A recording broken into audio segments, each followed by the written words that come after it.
하나님의 말씀은 창세기 33장 1절부터 11절까지 말씀입니다.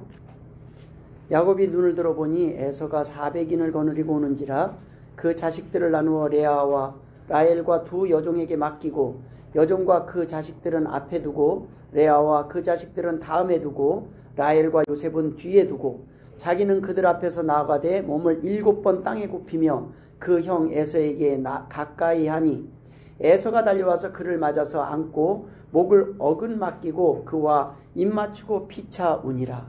에서가 눈을 들어 여인과 자식들을 보고 묻되 너와 함께한 이들은 누구냐? 야곱이 가로되 하나님이 주의 종에게 은혜로 주신 자식이니이다. 때에 여종들이 그 자식으로 더불어 나와 절하고 레아도 그 자식으로 더불어 나와 절하고 그 후에 요셉이 라헬로 더불어 나와 절하니 에서가 또 가로되 나의 만난 바 이 모든 때는 무슨 까닭이냐? 야곱이 가로되 내 주께 은혜를 입으려 함이니이다. 에서가 가로되 내 동생아 내게 있는 것이 족하니 내 소유는 내게 두라. 야곱이 가로되 그렇지 아니하나이다.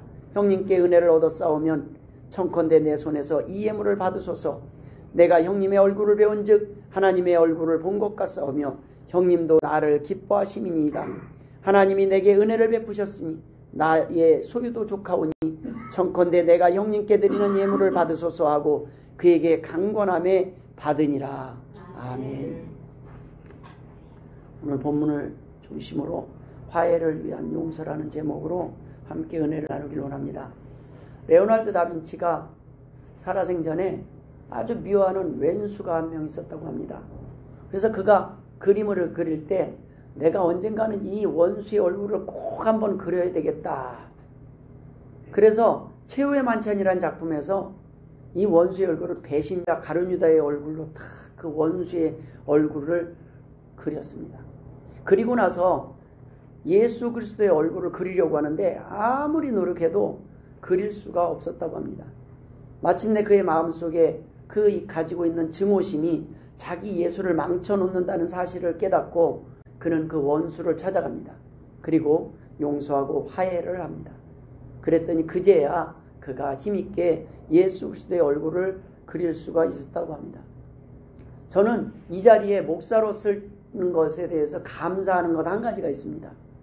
제가 누구랑 무슨 일이 있었든 간에 이 자리에 서기 전에는 용서가 끝나야 돼요. 미워하는 사람이 남아있으면 이 자리에 못 와요. 이 직분에 대해서 가장 귀하고 감사한 게 뭔가 했더니 제가 이전에 이 직분을 감당하게 하기 위해서 하나님은 그 전에 제가 누군가를 용서하고 누군가를 사랑하는 문제를 끝내야 이 자리에 설 수 있더라고요. 또 부족해서 새벽에도 또 나오려면 그 전날 그 밤 사이에 또 풀어야 돼요. 새벽 기도하기 전에는 풀어야 돼요. 그래서 여러분 막 이게 조절이 안 되면요 새벽 예배도 나오세요. 왜? 이게 일주일에 한 번 해서 힘들면 매일 주님 앞에 나와서 그래도 주님 앞에 나오려면 그 전에 용서를 하든 그걸 이틀 사흘 계속 한 주일 가면 내 마음에 속병 나기 전에 일찍 화해하고 해결을 해야 된다는 말씀입니다. 여러분 용서 없이 우리 마음이 힘들어요. 내가 차라리 누구한테 맞고 오면 두 다리 뻗고 자는데 내가 미운 사람이 생기면 그것이 쉽지 않습니다. 저는 오늘 본문을 통해서 우리 하나님 교회도 화해를 위한 용서의 은혜가 있기를 주의 이름으로 축원합니다. 우리가 마음속에 용서가 안 되는 사람, 이해가 안 되는 사람들이 있잖아요. 답답하지만 그러나 어떤 사건이 있고 그 일로 인해서 서로 멀어졌을지라도 그 사건 사이에 하나님의 계획은 여전히 화해와 용서임을 믿으시길 바랍니다.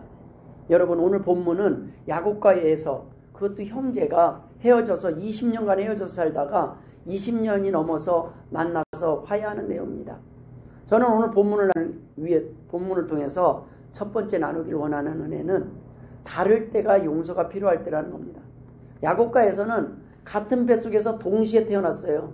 뱃속에서 먼저 나오려고 싸우다가 하찮은 순간에 에서가 먼저 나오고 야곱은 발꿈치 잡고 나왔어요. 정말 간발의 차이로. 얼마나 억울하겠습니까? 그렇게 태어났는데 에서와 야곱은 달라도 너무 다른 거예요. 의견도 다르고 생각도 다르고 행동도 다르고 이해가 되지 않을 때 서로의 행동과 패턴이 이해가 되지 않을 때 용서가 필요할 때입니다. 여러분 그때가 사랑이 증명될 때입니다. 둘은 쌍둥이로 태어났지만은 너무나 달랐어요. 그러나 그들은 태어날 때부터 경쟁의 관계 속에서 태어나서 그가 평생 살아가는 동안 야곱과 에서는 20년간이라는 그 시간들을 서로 안 보고 살 수밖에, 보면 서로 죽일까봐 안 봐야 살 수 있는 그런 관계였습니다. 여러분, 우리가 부부가 살다 보면 부부싸움의 원인이 이처럼 서로 이렇게 합력해서 선을 이뤄가는 관계임에도 불구하고 싸움이 될 때가 있어요. 그때는 경쟁의 대상자로 서로를 볼 때입니다. 또는 너무 달라서 이해가 안 될 때예요. 야곱과 에서도 거의 동시에 태어났지만 둘이 너무 다 달랐습니다. 형제가 잘 자라서 에서는 들에 나가서 짐승을 사냥하는 걸 좋아하는데 같이 야곱과 짐승을 사냥하러 나가면 취미생활 갖고 얼마나 좋겠어요. 근데 야곱은 집에서 어머니 일 돕는 게 더 즐거웠습니다. 성격도 대조적입니다. 에서는 사냥에 능숙한 다혈질인 사람이 활동적인 성격이라면 야곱은 그냥 집에서 가만히 있는 내성적인 성격이었습니다. 이삭은 고기를 매우 좋아했기 때문에 그렇게 활동적인 에서가 마음에 들었습니다. 그러나 야곱은 에서와 달리 조용하고 집 밖에 있는 것보다는 집안에서 보내는 날이 많기 때문에 어머니의 사랑을 많이 받았습니다. 둘 다 또 성격이 어머님에게 또 필요한 사람, 또 아버지에게 필요한 아들, 그것이 달랐던 거예요. 형은 집 밖에서 뛰는 영업사원이라면 야곱은 사무직에 종사하는 사람 같은 사람입니다.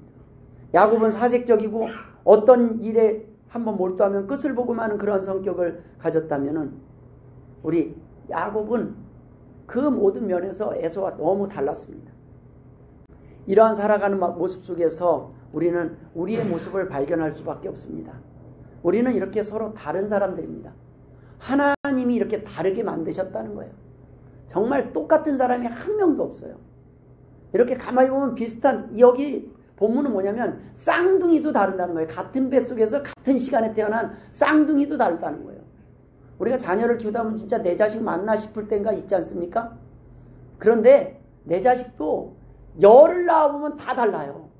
한 명을 낳고 둘을 낳으니까 헷갈릴 수 있지만 열을 낳으면 열 다 달라요. 큰아들, 둘째 아들, 셋째 아들, 넷째 아들, 다섯째 아들, 아무리 나도 야곱의 아들이 12이에요. 12이 각기 개성이 있습니다. 개 같은 성질이라고 그러죠. 각기 서로가 나쁘게 보면, 부정적으로 보면 다 마음에 안 드는 성격이에요.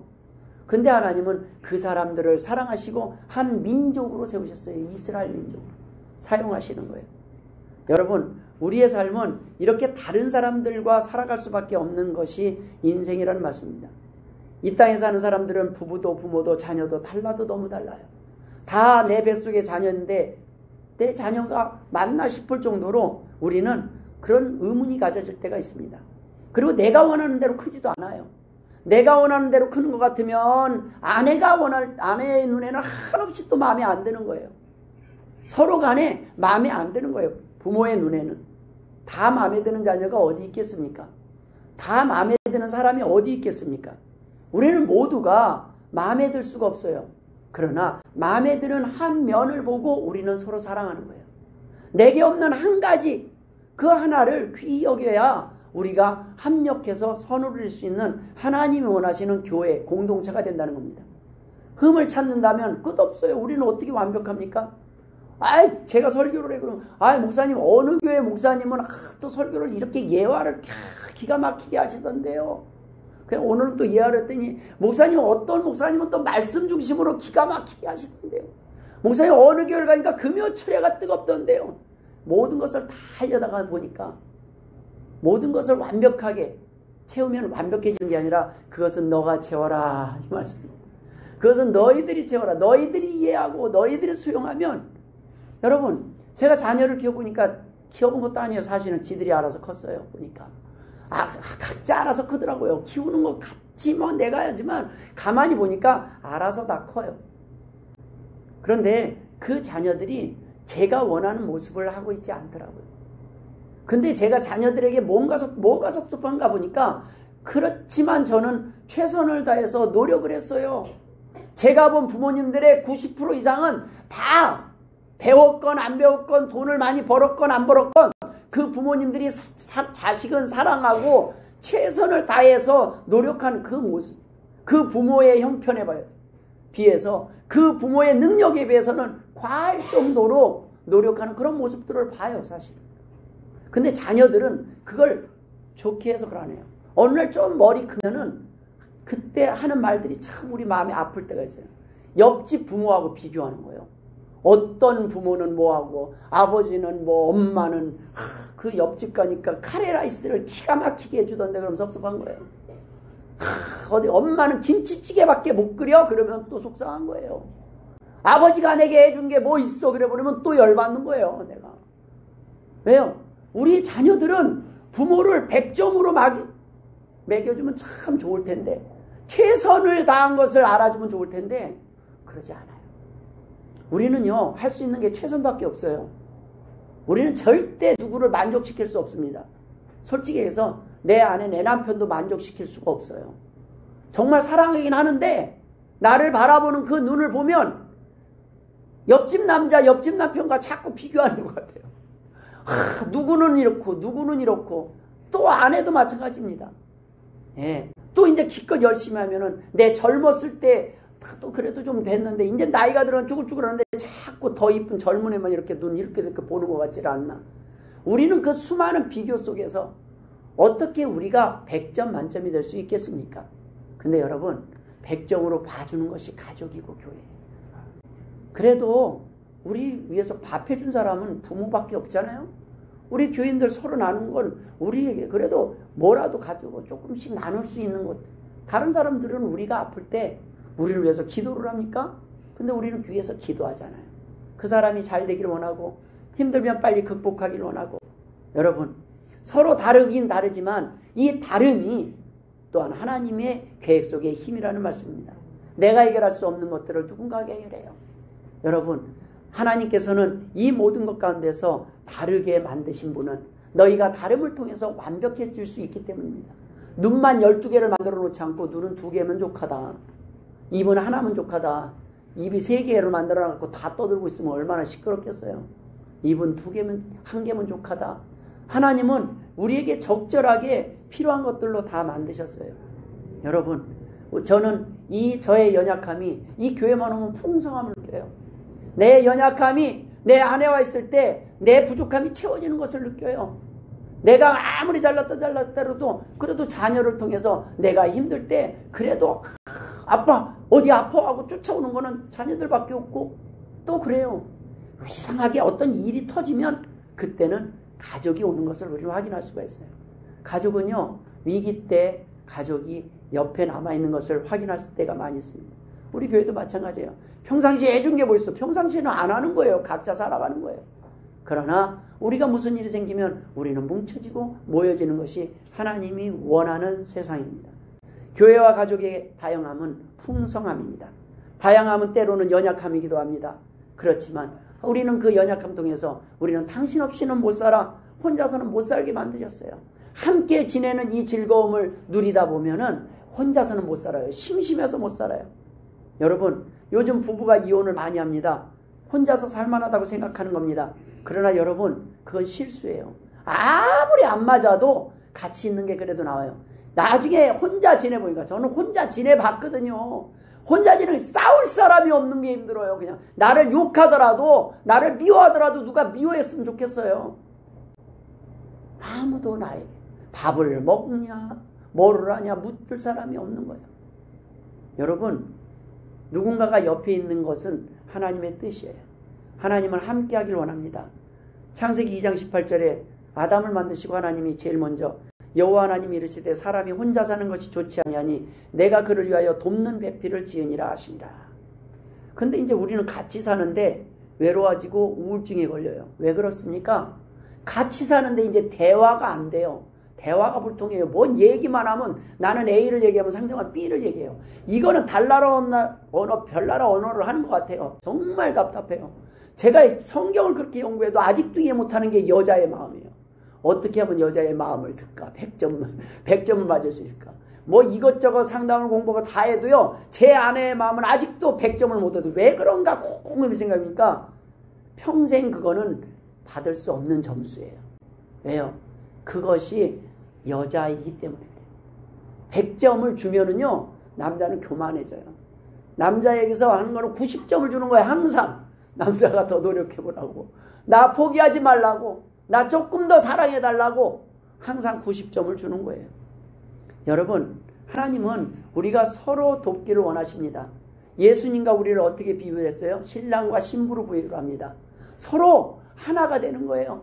하나님의 사랑을 서로 주고받는, 돕는 관계라는 말씀입니다. 그래서 우리가 함께 있는데 우울증에 걸리는 거는 뭐냐면 대화불통이에요. 소통이 아니라 불통이 돼버린 거예요. 어떻게 대화를 할지 대화의 방법을 못 찾겠어요. 내가 좋은 뜻으로 얘기를 했는데 나를 부정적으로, 내 행동과 동기는, 우리는 방법은 참으로 좋은 방법이라는 게 있기 힘들어요. 왜냐하면 모든 지식을 다 알고 있지 않기 때문에. 우리는 모든 걸 다 아는 사람이 아니에요. 그저 최선을 다해서 내가 아는 방법 안에서 제일 좋다고 생각하는 방법으로 무엇을 하는 거예요. 그런데 그 방법이 어떻게 최고의 방법일 수 있겠습니까? 그러나 적어도 동기는 있지 않습니까? 나 오늘 열심히 하려다가 오늘 모처럼 안 하던 미역국 끓이는 거니까, 아내 생일에 남편 생일에 생전 안 하다가 미역국 한번 끓여보니까 이게 미역국인지 그냥 뭔지 모르게 간도 안 돼 있고, 하지만 막 그거는 나예요. 끝나고 났더니 그냥 주방이 다 개판이에요. 막 미역 어질러 놓고 뭐 고기 떨어 놓고 막 사방에 설거지거리가 천재예요. 제가 해봤다는 거 아닙니까? 국 한 번 끓이는 게 이게 쉬운 게 아니더라고요. 죽 한 번 끓이는 것도 쉽지 않아요. 간 맞추는 것도 쉽지 않아요. 그런데 적어도 뭐예요? 이게 뭐야? 하지만 그 가운데서도 노력했네, 나를 위해서 애썼네, 그 한 소리 듣기를 원하는 거 아니겠습니까?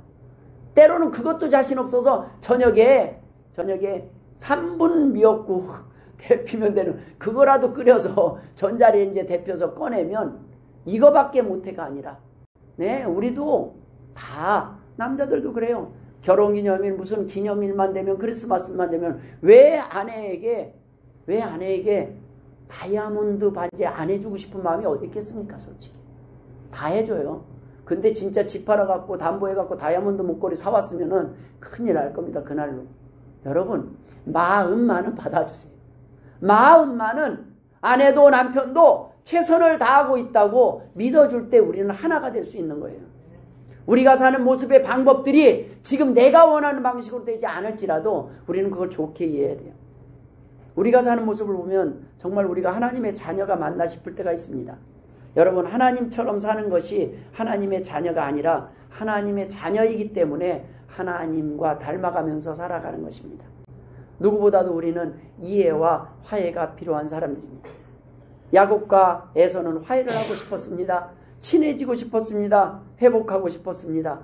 야곱은 오늘 본문에 보면 두려웠어요. 형의 마음을 지금 알 수가 없는 거예요. 나를 죽이려고 400이나 거느리고 쫓아오는지, 나와 화해를 하기 위해서 쫓아오는지를 모르겠는 거예요.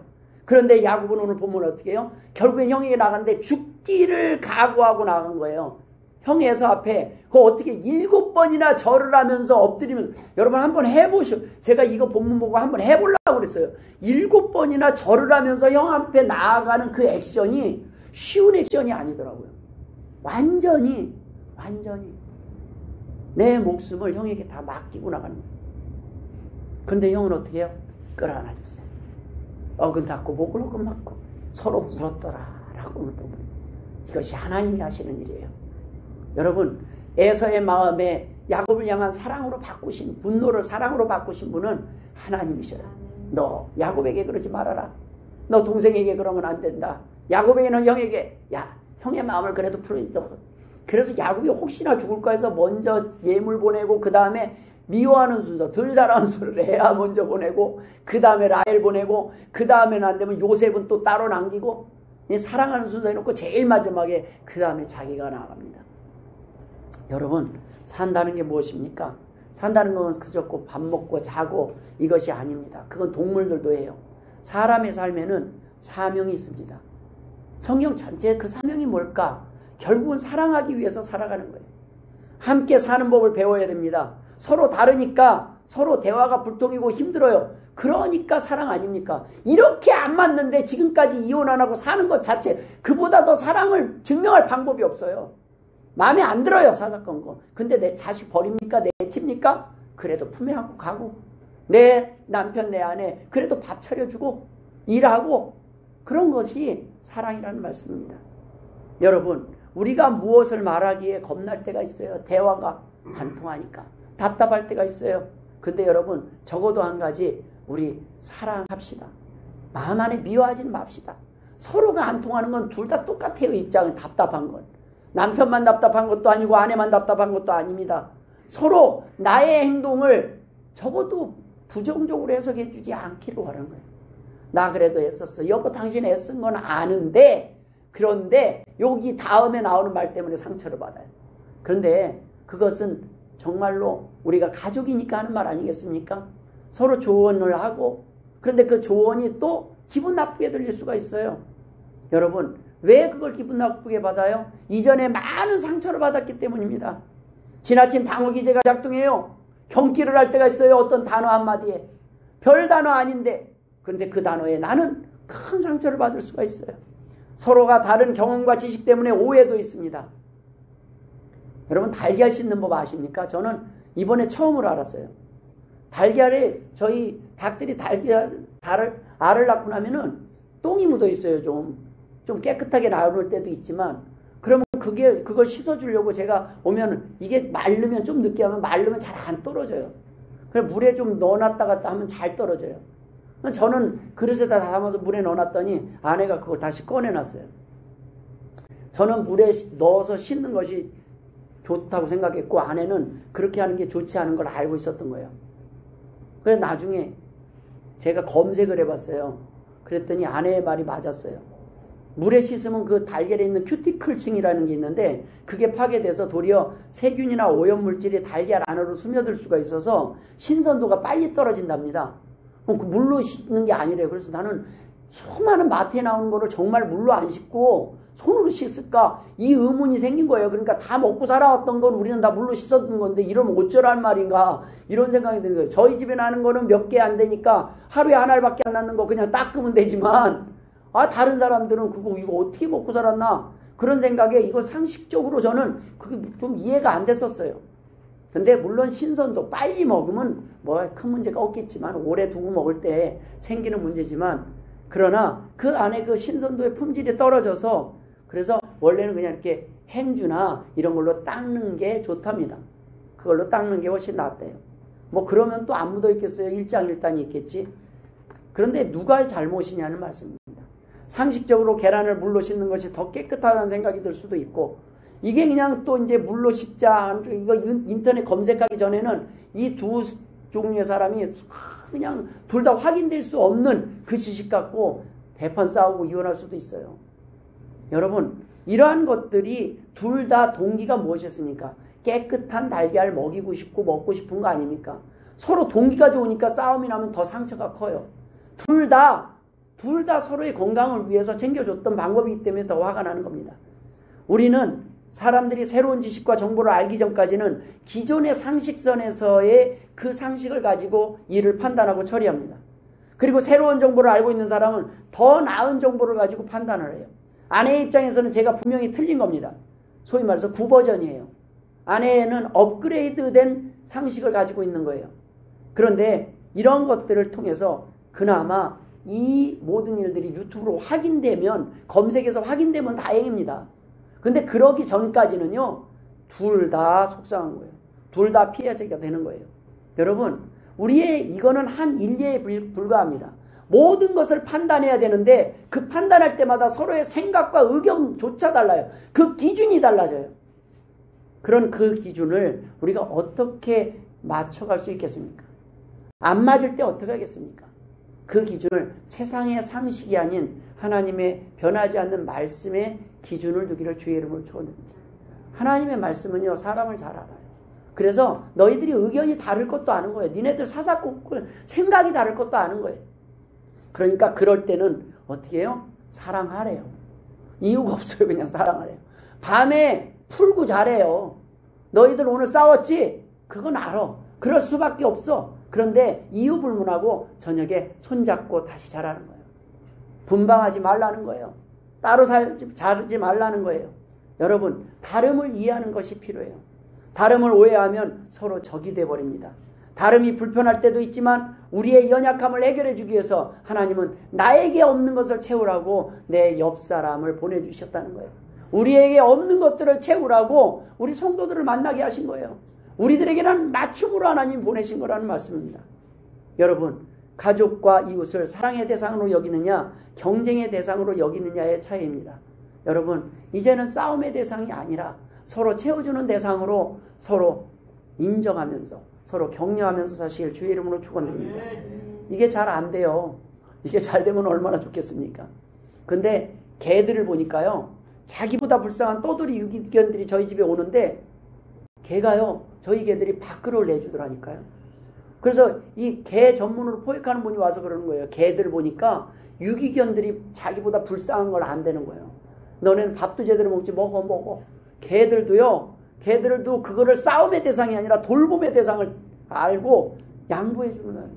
그래서 사람들은요, 이렇게 이해하면서 좋게 생각하면서 이렇게 살아가는 게 쉽지 않아요. 그것이 바로 타락한 우리의 죄성 때문에 그렇습니다. 그럴 때 필요한 것이 뭐예요? 용서예요. 근데 용서가 잘 돼요? 안 돼요. 그래서 하나님 우리에게 두 번째 은혜를 주시는 거예요.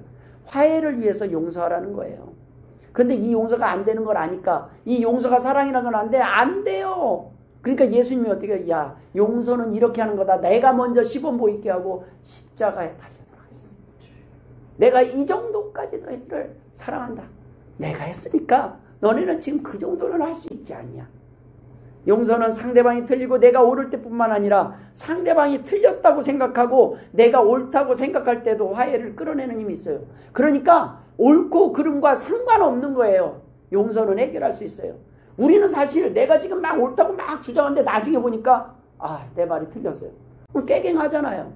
그런데 사실은 그러한 상황이든 내가 옳든 네가 옳든 상관이 없는 거예요. 그것을 누가 가리든 그것을 가릴 수 없든 누가 재판관을 세울 수도 없고 다 이거 동네 창피하게 우리 가정의 문제를 다 여기저기 상담사 목사님 쫓아가면서 다 얘기할 수도 없고, 그러나 그럴 때 해결하는 것이 바로 성경의 법칙입니다. 용서하라는 겁니다. 이 용서는 자기 중심의 해석과 삶에서 하나님 중심의 삶으로 바뀔 때 가능합니다. 그래야 화해가 가능해요. 옳고 그름의 문제에 우리는 너무 예민해 있어요. 세상은 틀리면 정죄하고 벌을 주기 때문에 틀리다는 것을 세상 앞에서 쉽게 인정하기 어렵습니다. 그래서 대외 버전에서는요, 우리는 실수 안 해요. 실수할 말도 안 하고 행동도 안 해요. 왜요? 고발하잖아요. 그런데 가족이니까 좀 편하게 그냥 말도 생각 어떻게 하고 해요. 그냥 툭툭 뱉는 말에 우리를 상처받아 버리면 우리는 툭툭 못 뱉어요. 그럼 어떻게 해요? 생각을 해야 돼요. 그럼 불편하기 시작해요. 그럼 말이 없어져요. 점점. 왜? 그냥 툭툭 뱉어도 그 이면에는 좋은 동기를 가졌고, 그래도 내가 편하니까 우리가 무식하고 아주 인격이 못돼서 집에 오면 아내한테 남편한테 오늘 직장에 있었던 어떤 막 이렇게 욕하는 줄 아십니까? 바깥에서는 안 해요. 모욕죄에 걸리니까. 근데 집안에 오면 나 이렇게 오늘 화났다, 힘들었다, 속상했다, 이걸 아내에게 남편에게 얘기하는 거예요. 서로 속상한 걸. 그 감정을 가족에게다가도 얘기하면 막 내가 미쳐버릴 것 같아요. 속상해서. 적어도 나 오늘 힘들었다는 걸 알아주기를 원해요. 그런데 그거를 안 해요. 여러분, 가족이니까. 그래서 가족들에게는 너무 흠이 많이 보이는 거예요. 살아보세요. 근데 이 사람이 바깥에 나가면 너무 잘해. 우리 목사님이 그렇다고 해요. 목사는 바깥에 대외 버전으로 너무너무 잘하는 것 같은데 집에 오면은 왜 그렇게 목사가 아니라 남편으로 남는지. 목사에게 은혜 받으면요, 사모는 정말로 대단한 겁니다. 그런데 어떤 목사가 좋은 목사냐 이거예요. 여러분, 힘들어도 우리가 가족 안에서는, 집에서는요, 이 양복 벗고 파자마 바람으로 있을 수 있고 속옷 바람으로 돌아다닐 수 있는 것이 집이 아니겠습니까? 우리 우리들은 만나면 어떤 모습을 하고 있어도 좋게 이해하는 교회가 되어야 된다는 말씀입니다. 그게 우리 하나인 교회예요. 뭐 양복 입고 뻔히라고 여기 와서 실수하면 안 되는 그 분위기 때문에 항상 긴장하고 있고, 그러면 예민해 있는 거예요. 이게 바깥의 세상이에요. 그것에서 하루 종일 일하는 거예요. 너 예민해 있는 거예요. 나한테 지적질을 안 당하고, 세상에서 소위 말해서 나한테 내가 무시 안 당하려고 그렇게 하다가 집에 오면 그 긴장을 풀어요. 좀 쉬고 싶은 거야. 서로 간에 다. 그래서 맞벌이는 더 힘들어요. 양쪽 다 쉬고 싶은데 양쪽 다 긴장하고 있다가 집에 들어와서 양쪽 다 풀어헤치니까 받아줄 사람이 없어요. 그래서 서로 힘든 거예요. 그러나 그런 마음은 이해하라는 말씀입니다. 우리가 서로 그럴 때마다 용서해주고 미안하고, 우리가 이런 부분들에 있어서 세상은 미안하다 소리 하면 안 돼요. 미안하다 하면 죄를 인정하기 때문에 바로 고발 들어가. 미안하다고 했지? 인정했지? 그럼 바로 고발 들어가 버려요. 녹음해가지고. 근데 집안에서는 미안해. 근데 집안에서조차 미안하다는 소리를 못하는 게 왜 그렇습니까? 내가 미안하다고 잘못을 인정하면 용서를 안 해요. 그걸 갖고 두고 내일 울고 먹고가 아니라 10년 내내 울고 먹고요. 그것도 다 모아가지고. 그냥 너무너무 힘든 거예요. 그래서 우리는 그냥 미안해 그러면 잊어버려요. 과거를 잊어버리고. 그것이 가족 아니겠습니까? 여러분, 교회에서는 괜찮습니다. 여러분, 목사한테 기대돼요. 하나님 앞에는 기대돼요. 그래서 정 답답하면 하나님 앞에 나와서 울부짖고 기도해 보세요. 여러분, 야구과에서의 화해 장면에서 특징이 있습니다. 잘잘못을 따지는 장면이 없어요. 기껏 화해가 또 모여갖고 또 우리는 따지고 있는 거예요. 네가 이걸 잘했고 잘못했고. 여러분, 하나님의 뜻에 순종할 때 비로소 화해가 이루어집니다. 미워하는 마음을 버리고 사랑하는 마음을 가집시다. 우리는 서로 용서하는 마음을 갖기를 원합니다. 네, 울려도 돼요. 핸드폰 소리도 나고. 이게 우리는 그럴 수 있는 세상이에요. 지금 나도 그래요. 지난번에 제 거 울릴 거 봤죠? 우리 정신이. 근데 어떻게 목사님이 그럴 수가 있어? 그 나이 돼봐요. 우리가 아무리 챙기려고 그래도 안 되는, 이게 편한 교회예요. 애기가 올 수도 있고, 우리 교회에 갑자기 뭔 일이 생기면 저는 설교하다가 중단하고, 우리가 누가 쓰러졌어요. 계속 설교만 하고 있어야 되겠습니까? 업고 뛰어나가야지. 여러분, 그 모든 흐름 속에 사랑을 잊어버리면 안 된다는 말씀입니다. 우리는 하나님이 원하시는 그 모든 것에서는 사랑을 원하신다는 거예요. 누구를 잘못했느냐 용서했느냐가 아니라 내 아내가 큰 잘못 좀 한번 했으면 좋겠어요. 어쩔 때는. 왜요? 내가 얼마나 사랑하는지를 보여주려고. 내가 용서가 얼마나 큰지 보여주려고. 여러분, 이 땅에서 우리는 사랑하라고 하나님이 우리를 이 땅에 내려오셔서 대신 십자가에 돌아가셨습니다. 로마서 5장 8절에 우리가 아직 죄인 되었을 때 그리스도께서 우리를 위하여 죽으심으로 하나님께서 우리에 대한 자기의 사랑을 확증하셨느니라. 여러분, 하나님은 성인군자들만 자녀로 삼지 않았어요. 우리 자녀 내가 선택해서 요거는 괜찮은 자녀, 모범생, 공부 잘하는 애, 좋은 유전자 이거 찾아서 우리가 낳습니까? 아니에요. 내 자녀니까 제일 이쁜 거예요. 내 자녀니까. 내가 잘하든 잘못하든 내 자녀는 내가 사랑할 수 있는 모든 것을 다 줘도 내가 올인해도 아깝지 않은 게 내 자녀 아니겠습니까? 누구라도 관계없이 하나님은 먼저 사랑하셨습니다. 이것이 하나님의 마음이라는 것입니다. 하나님은 오늘도 우리에게 이렇게 말씀하십니다. 너희가 사람의 잘못을 용서하면 너희 하늘 아버지께서도 너희 잘못을 용서하시려니와 너희가 사람의 잘못을 용서하지 아니하면 너희 아버지께서도 너희 잘못을 용서하지 아니하시리라. 여러분, 예수 믿는 사람이 은혜 받으면 특징이 있습니다. 용서가 쉬워집니다. 점점 용서가 쉬워져요. 용서하는 공동체를 만든 윌리엄 클라세는 그가 어떻게 해서 그 일들을 시작했느냐, 그 동기에 보면 어느 날 독자들이 남편이 부정하다는 것을 알았는데도 그를 용서하고 전처럼 행복하게 결혼 생활을 하는 그런 사람들이 있다는 것을 알았습니다. 많은 사람들이 도리어 그러면은 이건 다 깨질 것 같았는데 남편이나 아내의 그 외도에 더 사랑이 깨질 줄 알았는데 그걸로 인해서 도리어 결혼이 더 튼튼해지는 가정들도 많이 본 거예요. 결국엔 뭐냐면 어떤 문제 자체가 아니라 그 문제를 어떻게 해결하느냐의 문제입니다. 그걸 통해서 더 가까워지고 더 큰 사랑으로 더 큰 힘이 될 수 있어요. 남편이나 아내가 큰 사고를 쳤는데 그 사고 뒤에 그 사고를 포용할 때, 그 잘못을 포용할 때 도리어 이 사람밖에 없구나. 그래도 그런 믿음이 생긴다는 것입니다. 때때로 우리의 가족에서 가족의 모습들이 우리에게 마음에 안 드는 모습들이 있을 수 있습니다. 그러나 여러분, 그때가 사랑을 증명할 수 있는 기회임을 믿으시기 바랍니다. 그때 우리가 사랑을 보여줄 수 있어요. 그래도 여보, 난 당신 곁에 있을게. 그래도 나 당신 버리지 않아. 내가 마음에 안 들어. 그렇지만 마음에 안 드는데 살아. 그게 내 사랑이야. 당신도 내가 마음에 안 들 거야. 그러나 살아줘서 고마워. 이러한 말들이 바로 하나님이 원하시는 화해의 말들이라는 말씀입니다. 마지막으로 이 화해를 도우신 분이 하나님이시라는 겁니다. 야곱은 하나님을 만난 뒤에 변화됐습니다. 형 에서에게 나갈 때 7번씩 머리를 땅에 찌으면서 나가요. 야곱이 겸손해진 거예요. 낮아진 거예요. 이제는 모든 것을 다 내려놓고 하나님께 맡기고 하나님의 약속을 믿고 형 에서에게 화해를. 하나님이 어차피 보장하신다고 그랬으니까 저는 이렇게까지 안 해도 된다는 생각이 들었어요, 사실은. 근데 이것은 야곱의 선택이었어요. 하나님은 야곱의 안전을 이미 보장하신다고 말씀해 주셨어요, 하나님의 사자를 통해서. 그런데 야곱은 뭐냐면 형 에서의 마음을 준비한 거예요. 형 에서는 사람이잖아요. 사람의 마음을 푸는 거는 내가 이런 행동들이 필요하다고. 그 사람을 위해서 내가 노력할 수 있는 게 이거라면 할 수 있는 걸 다 해요. 선물도 보내고 내가 머리에 입고 7번이나 찌면서 당신, 나 당신 사랑해. 당신을 해칠 마음이 없어. 개들이요, 당신은 나의 주인입니다라는 거를 대형견들을 키워보면 그걸 증명하는 방법이 간단해요. 막 이거 힘은 에너지가 펄펄 넘치는데 부르면 딱 오고요. 그 다음에 딱 만지면 배 깔고 누워요. 항복 그래요. 항복. 충분히 물고 이길 수 있는데 주인 앞에서는 배 깔고 누워서 항복. 나 잘못했어요. 야단치면은 배부터 까요. 배부터 까고 나 항복. 여러분, 다른 사람들 앞에 우리가 이 배 깔고 눕는 게 쉬운 게 아니라는 걸 우리는 아실 겁니다. 그게 우리 가족한테도 쉽지 않아요. 나 항복.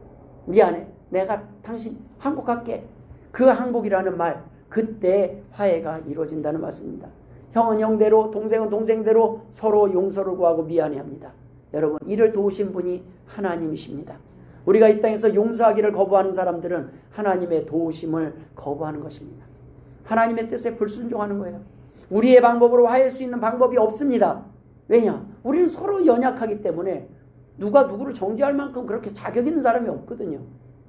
우리가 사람 위에 사람 없고 사람 밑에 사람이 없다는 얘기는 평등한데 내가 왜 머리를 맞대고 미안하다는 소리를 해야 돼요? 근데 하나님의 법칙으로 성경으로는 미안하다고 안 하면 넌 죄라는 거예요. 내가 너를 용서했는데, 내가 너를 위하여 십자가를 졌는데 너는 그것도 못하느냐? 거기에서 화해가 시작되는 말씀입니다. 여러분, 하나님은 사람의 마음도 바꾸십니다. 그 오랜 시간에 20년간에 풀리지 않았던 그 문제들을 하나님이 오늘 바꾸셨다는 거예요. 악한 마음에서 사랑하는 마음으로, 미워하는 마음에서 사랑하는 마음으로, 긍휼히 여기는 마음으로 바꾼 거예요. 화해의 반대가 전쟁이요 이별입니다. 주님이 이 땅에 오신 이유가 무엇입니까? 이제 성탄절이 얼마 남지 않았어요. 화해를 위해 오셨다는 거예요.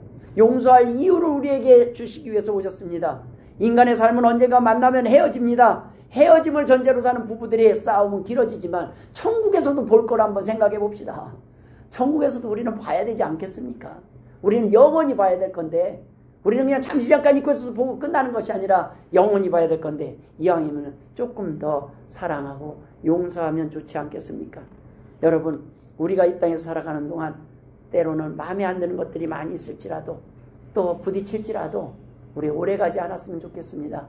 적어도 이 주일날 왜 매번 한 주일에 한 번, 적어도 새벽 예배 오면 그때라도 다시 하나님은 우리에게 주는 명령은 똑같습니다.